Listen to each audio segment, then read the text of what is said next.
мизони андеша. таҳлилу баррасии мавзӯъҳои доғи рӯз аз дидгоҳи коршиносони соҳа. мизони андеша, барномаи таҳлилӣ дар радиои Фарҳанг бо зеваршоҳи Уктамшоҳ.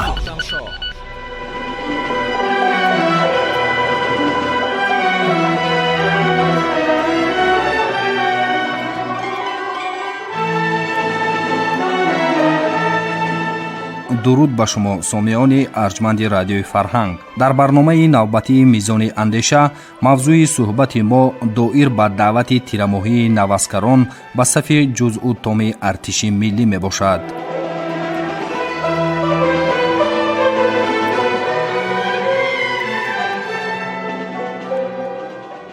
шунавандагони гиромӣ, маврид ба ёдоварист ки ҳанӯз 3 сентябри соли 2022 фармони президенти ҷумҳурии Тоҷикистон муҳтарам Эмомалӣ Раҳмон таҳти рақами 451 дар бораи ба эҳтиёт рухсат додани хизматчиёни ҳарбие ки муҳлати муқарраргардидаи хизмати ҳарбиро адо намудаанд ва даъвати навбатии шаҳрвандони солҳои таваллуди 1995-2004 ҷумҳурии Тоҷикистон ба хизмати ҳарбӣ ба тасвиб расида буд.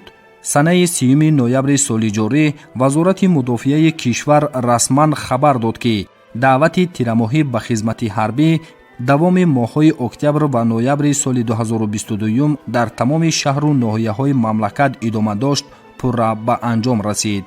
ба хотири огоҳ гардидан аз шароит ва будубоши сарбозон, хосатан навазкарон дар сафи қувваҳои мусаллаҳ, дар мувофиқа бо маркази матбуоти вазорати мудофиа имкон пайдо намуда суҳбат ва шиносоӣ доштем бо афсарону сарбозони қисми ҳарбии 08-10 вазорати мудофиа. табиист ки бо ворид гардидан ба қисми ҳарбӣ тартибу интизоми низомӣ, хосатан ҳаракатҳои сарбозон дар назди афсарону роҳбарон диққати моро ҷалб намуд. Сув, бо китфи рост, бо қада, марш! Як, ду, се, чап, чап, плюс чап, робаро. бо муовини командири ротаи якум капитан Зайниддин Одинаев вобаста ба тартиби машғулиятҳои сарбозон суҳбат намудем. вазифаи мо яъне таълим додан ва назорат кардани командиру взводҳо ҳангоми таълим додани онҳо, таълими тактикӣ, тайёрии тактикӣ, тайёрии оташнишонӣ, дигар машғулиятҳо ва назорат кардан оиди гузарондани тартиби рӯз, иҷро кардани тартиби рӯз. Тартиби рӯз мо аз сар, яъне ки аз бархи сани ҳайати шахсӣ шурӯъ мекунем ба машқҳои пагӯҳирӯзӣ.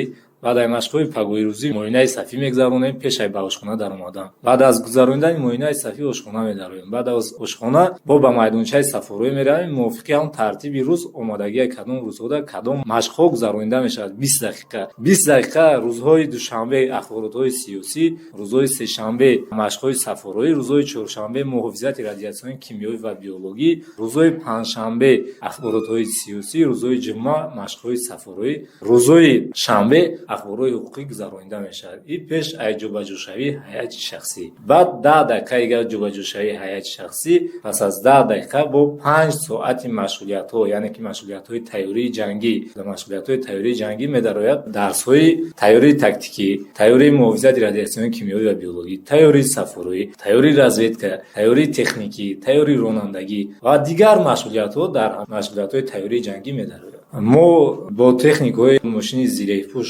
таълимот мегузаронем.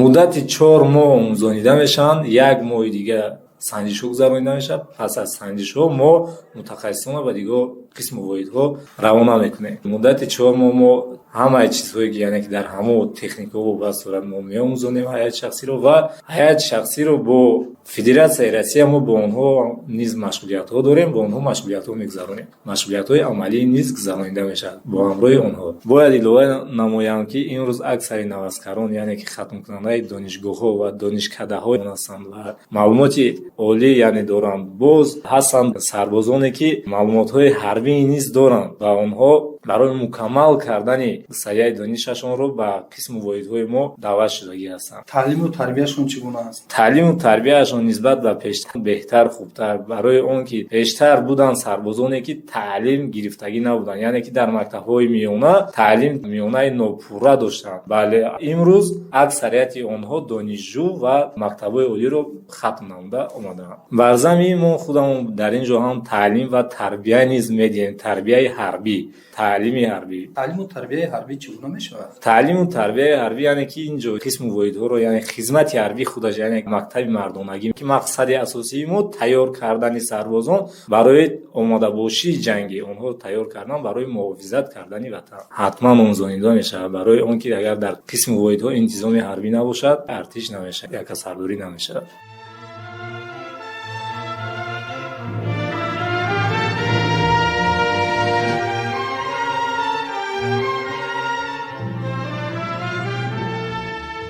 тавре иттилоъ доданд, қисми ҳарбии 08-10 вазорати мудофиа қисми ҳарбии таълимӣ буда ба сарбозон идора намудан ва кор гирифтан бо техникаву таҷҳизоти махсус омӯзонида мешавад. ин заминро дӯст дорам бо ҳама мавҷудҳош, бо садои ҷунбиши гаҳвораву тобутҳош. ин заминро дӯст дорам то ба рӯяш зиндаам, бас ки ҳастам чанд рӯз аз ҷумлаи масъудҳош. эй ватан, эй хоки поки тоҷикон, эй диёри сад карат беҳтар зи ҷон. бо чунин фарзандони номдор асрҳои аср мони пойдор.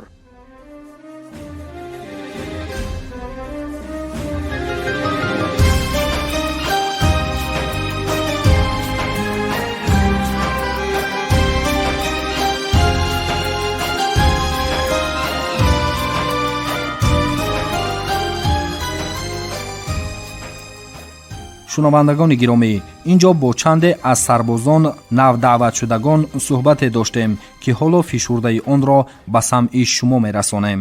ман давлат фаминҷон, истиқоматкунандаи шаҳри душанбе, тӯли як моҳ мешавад ки дар маркази таълимии қисми ҳарбии 08-10 вазорати мудофиаи ҷумҳурии Тоҷикистон адои хизмат намуда истодам. дар ин ҷо шароит хуб аст. мо ҳар субҳ ба машқҳо машғул мешавем. дар ин ҷо 3 вақт хӯроки гарм мебошад ва ман миннатдории худамро ба асосгузори сулҳу ваҳдати миллӣ, пешвои муаззами миллат, президенти ҷумҳурии Тоҷикистон муҳтарам Эмомали Раҳмон мерасонам ки чунин шароитро барои мо навазкарон фароҳам оварда. аз ҳамсини солон даъват ба амал меорам ки омада хизмати ҳарбиро адо намоям.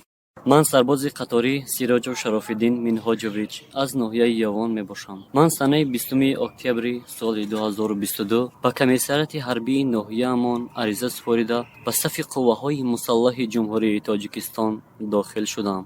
тӯли як моҳ мешавад ки дар ин қисми ҳарбӣ адои хизмат намуда истодаам. шароити хурду хӯрок ва ҷои хоби мо сарбозон бениҳоят хуб мебошад. муомилаи афсарону сержантон бениҳоят хуб мебошад. ман шахсан аз номи худам, аз номи кулли афсарону сарбозон миннатдории худро ба сарфармондеҳи қувваҳои мусаллаҳи ҷумҳурии Тоҷикистон, асосгузори сулҳу ваҳдати миллӣ, пешвои миллат, президенти ҷумҳурии Тоҷикистон муҳтарам Эмомали Раҳмон мерасонем ки мо ҷавонони даврони соҳиби истиқлолро бо чунин шароитҳои хубу олӣ фароҳам оварда истодааст. ба ҷавонони Тоҷикистон ва даъват менамоям ки ба сафи қувваҳои мусаллаҳ дохил шуда мисли мо ҷавонмардон омада хизмати ватан модарро адо намоянд.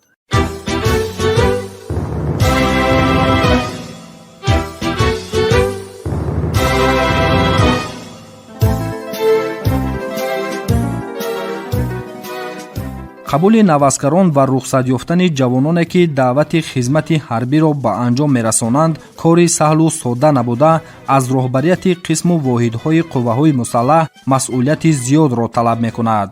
чаман Шарафова, лейтенант дастурдиҳанда оиди кор бо ҷавонон дар қисми ҳарбии мазкур мегӯяд, барои қабул ва ҷобаҷогузории навазкарон дар қисми ҳарбӣ корҳои омодагӣ ба роҳ монда мешавад ва бо ворид гардидани навазкарон сарбозони собиқадор, яъне нафароне ки давраи навазкариро паси сар намудаанд, ба навазкарон вазифаву уҳдадориҳои навазкариро меомӯзонанд. тавре мавсуф дар идома афзуд: طول 3 سال می شود که در قسم حربی 0819 در وظیفه دستوردهنده آید کار با جوانان قسم حربی کار و فعالیت کرده ایستادم. در قسم حربی مذکور سربازان ما از سحر به مشغولات‌های تاکتیکی صفی فرا گرفته می شوند و دوام روز در یک رژه معین که رهبران قسم حربی معین کردند برای مانده می شوند. سربازان ما در برابر مشغولات‌های تاکتیکی نسبت به صحنه‌های تاریخی به طرف نبوده همیشه سمگزار هستند.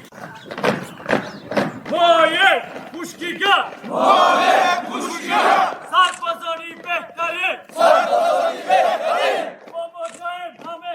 آماده‌ایم همیشه در خدمتی وطنه صلح را دائما باز کنیم.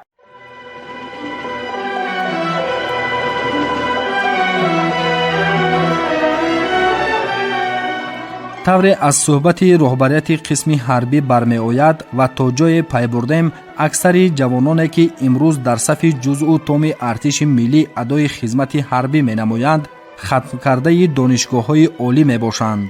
ҳамсуҳбати навбатии мо Савриддин Ятимов, сержанти қисми ҳарбии мазкур, аз зумраи чунин ҷавонон мебошад. чигуне ки маълум аст қисми ҳарбие ки мо сержантону сарбозон адои хизмат карда истодаем маркази таълимӣ буда вазифааш омода намудани мутахассисони хурд барои тамоми қувваҳои мусаллаҳи ҷумҳурии тоҷикистон мебошад. аз ин мазмун бармеояд ки вазифа ва қарзи ҷонии ҳар яки мо сарбозон дар ин қисми ҳарбӣ аз худ намудани тамоми маҳорату малакаи ҳарбӣ ҳифз ва мудофиа карда тавонистани ватан мебошад. асосгузори сулҳу ваҳдати миллӣ пешвои муаззами миллат доир ба ин нуқта низ ибрози хешро кардаанд ки дар паёму баромадҳои бевоситаи хеш мегӯянд хизмат кардан ба ватан ин шарафи бузург ва дар айни замон вазифаи муқаддаси ҳар як ҷавони бонангу бономус мебошад. артише ки дар рӯҳияи баланди ватандӯстӣ тарбия ёфта дорои интизоми баланди қатъӣ аст такягоҳи боэътимоди давлат ва миллат мебошад. ҳушёриву зиракии сиёсӣ шарти асосӣ ва муҳимтарини артиши миллист. тӯли 8 моҳ мешавад ки дар қисми ҳарбии мазкур адои хизмат намуда истодаам ва бо як боварӣ том гуфта метавонам ки шароити имрӯза дар қисмҳои ҳарбӣ махсусан дар қисми ҳарбии мо дар дараҷаи хуб қарор дорад. сари вақт таъминоти озуқаворӣ, ашёҳои санитарию гигиенӣ, сару либос ва лавозимотҳои зарурӣ сари вақт ба мо сарбозон дастрас карда мешаванд. таърих худ гувоҳ аст ки халқ ва миллати тоҷик ин дастовардҳо ва ин сулҳу озодиро ба осонӣ ба даст наовардааст. мо ҷавонон бояд ҳамеша шукргузор бошем ки раҳбарияти давлати мо чунин шароитҳои мусоидро баҳри мо ҷавонон махсусан баҳри мо сарбозон фароҳам оварда истодаанд. дар баробари оне ки сарбози ватан ҳастем дар маркази таълимӣ қарор дорем ва ба машғулиятҳои тактикӣ ва сафороӣ ва машқҳои сафӣ машғул ҳастем. нисбат ба ҷашнҳо ва саноҳои таърихии кишвар бетараф набуда пайваста талош менамоем ки саҳмгузор бошем ва дар ин қисми ҳарбие ки мо айни ҳол адои хизмат намуда истодаем китобхонаи махсус муҷаҳҳаз гардонида шудааст ки мо албатта дар вақтҳои холигии худ омада аз китобҳои он ҷо мутолиа мекунем.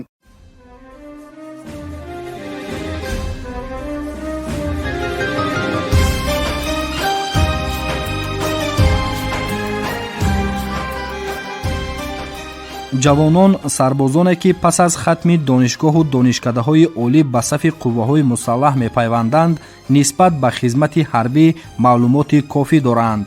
баробари оғоз намудани хизмати ҳарбӣ ба ӯҳдадориҳои гуногун муваззаф мегарданд.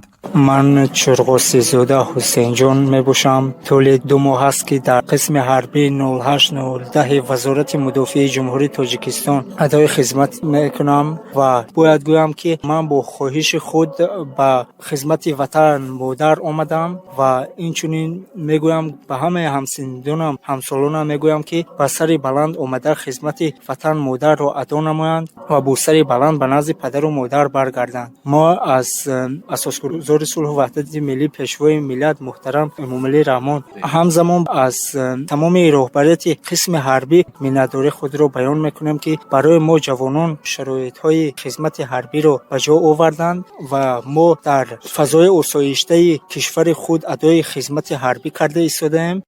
من سرباز قطاری دوستیب محمد رجب در سنه 2 اکتبر به کمیسریت حربی نویای سینه شهر دوشنبه رفته عرضه خود را برای داخل شدم به صف قوای مسلح جمهوری تاجیکستان دادم. طول 2 ماه میشد که من در این قسم حربی 08-09 که مرکز تعلیمی بوده ما جوانان رو نواسکران رو برای آموزش حزب دفاع وطن خویش آماده می‌سازند. طول 2 ماه میشد که من در این قسم حربی خدمت میکنم. در این قسم حربی برای ما نواسکران تمام سر و لباس، جای خواب، خورد و خوراک 3 وقت برای ما مهیا است. میnnتداری خود را به سرفرمانده‌های قوای مسلح جمهوری تاجیکستان گنرال ارتش محترم پرزیدنت جمهوری تاجیکستان امام رحمان میرسانم که برای ما نواسکران غمخواری‌هایش را دریغ نداشته تمام شرط شرایط را برای خدمت ادا کردن برای ما. در این قسم حربی مناسبت راهبران، کماندیران، سرژانتان خیلی خوب هستند. در این قسم حربی چاره‌بینی‌های فرهنگی خیلی زیاد میباشند. 30 سالگی قوای مسلح رو که از پیش ما جشن خواهیم گرفت. برای 30 سالگی ما نواسکران را آماده می‌سازند. ما شکرانه میکنیم که جوانان نسل استقلال میباشیم. در این دوران تنج و در چنین صلح و آرامی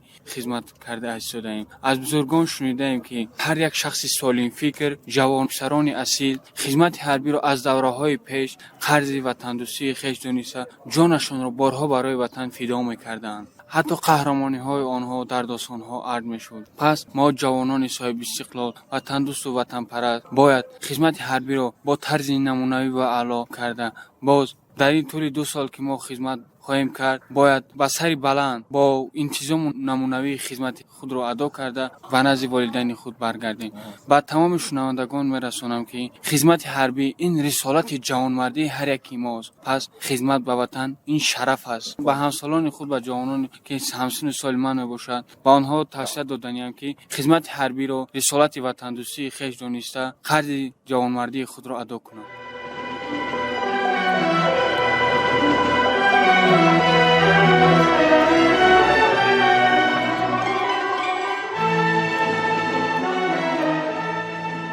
ҳамасола дар ҷумҳурии тоҷикистон маъракаи даъвату гусели шаҳрвандони ҷинси марди аз 18 то 27 сола ба хизмати ҳатмии ҳарбӣ дар 2 мавсим баргузор карда мешавад. дар мавсими навбатӣ ки ҳоло ин маърака ба итмом расид, вазорати мудофиаи ҷумҳурии тоҷикистон ба мақомоти иҷроияи ҳокимияти давлатии шаҳру ноҳияҳои мамлакат ки барои дар сатҳи зарурӣ ташкилу ба роҳ мондани ҷалби шаҳрвандони синни даъватӣ пешсаф буданд, инчунин ба волидони ҷавононе ки фарзандонашон ихтиёрӣ ба комиссариатҳои даъватӣ ҳозир гардидаанд изҳори миннатдорӣ менамояд. ин матлаб дар хабари расмии вазорати мудофиа дарҷ гардидааст. воқеан таваҷҷӯҳи пайвастаи роҳбарияти олии мамлакат нисбат ба ҷавонон меҳру муҳаббати ин қишри ҷомеаро нисбат ба модар ватан афзун намуд. майлу рағбати онҳоро баҳри ҳимояи марзу буми кишвар ва хосатан ба сафи қувваҳои мусаллаҳ бештар гардонид. бояд гуфт ки хизмат дар сафи қувваҳои мусаллаҳ баҳри ҳар як шаҳрванди ватандӯст ҳам қарз асту ҳам ифтихор. зеро хизмати ҳарбӣ пеш аз ҳама мактаби бузургест ба обу тоби шахс, матонату мардонагӣ ва ҳамзамон пайвандгари минтақаҳои гуногуни кишвар.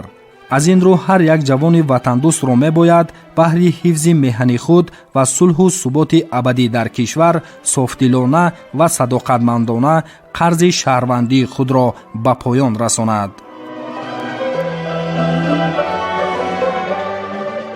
шунавандагони азиз, ин ҷо барномаи мизони андеша ба фарҷо мерасад. дар банду басти барнома пайи хизмати шумо будем муҳаррир ва масъул ман зеваршоҳи уктамшоҳ, коргардон нигинаи иброҳим. бо барномаҳои радиои дӯстдоштании хеш, радиои Фарҳанг бошед.